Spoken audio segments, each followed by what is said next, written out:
පැය 8ක් දලු කඩනවා ෆීල්ඩ් එකේ. ඒ පැය 8න් එම පැය දෙකකට සැරයක්ම දලු කිරලා ෆීල්ඩ් එකෙම කිරලා ප්‍රැක්ටිස් වලින් මෙතනට ගියන්න. ඒතර මෙතන ඔෆිස් එකේ කිනයි ඔක්කොම චෙක් කරනවා කොහමද ලීෆ් තියෙන්නේ කොයි වෙලාවෙද කොච්චර කිලෝග්‍රෑම්ද ඒ ටික ඔක්කොම මෙතන චෙක් කරනවා. පස්සේ මේ කොළ වේලෙන්න දානවා. බලමු කොහොමද වේලෙන්නේ. ඒකද එක්කෙනෙක් කිලෝමීටර් කරනවා. කරයි.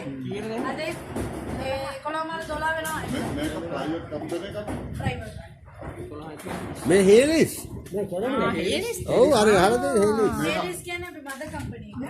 මේක රජයේදම ආන්දෝලන දීපදෝනේ. නෑ ප්‍රයිවට්. ඒ කියන්නේ ගවර්න්මන්ට් ලීස් කරලා තියෙනවා ප්‍රයිවට් එක. ඒක තමයි.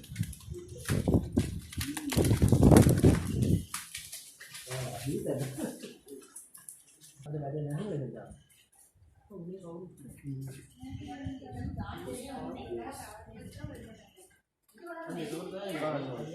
කමන්නේ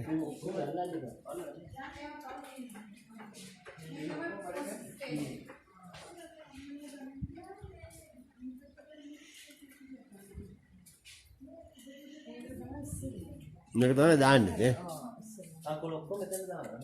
දැන් මේ මැෂින් එක අපි කියනවා විතරින් ට්‍රෆ් කියලා. දැන් එළියේ කිරණ දළු ගෙනල්ලා මේකේ පිරෙන්න දාලා පැය 12ක පැය 14ක් මැල වෙනවා. ඒ කියන්නේ මේ කොළේ තියෙන ජල වාෂ්පය 145ක් වගේ අයින් කරනවා. එළියේ දරණිම තියෙනවා ඒක පත්තු කරාම වටවලින් රස්න යනවා. ඒතර ෆෑන් එකක්. ඒ ෆෑන් එක ඔන් කරාම යටින් එනවා ඩ්‍රයි බ්ලෝ එක.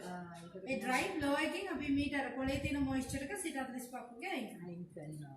ෆ්‍රෙෂ් ලීෆ් නම් කර්ල් කරනකොට බෙන්ඩ් කරනකොට ඉක්මනට කැඩෙනවා. කොළ මැලෙවුවාන් පස්සේ ටිකක් අය අර නැලවිච්ච ගතිය රබර් වගේ. ග්‍රීන් කලම තමයි ටිකක් අර මැලවිලා වගේ දැනෙනවා. පැය 12කට පස්සේ මේ ලීෆ් ටික අපි ගෙනියනවා. ආයි මැනුවල් ගෙනියන්නේ අඹරන්න.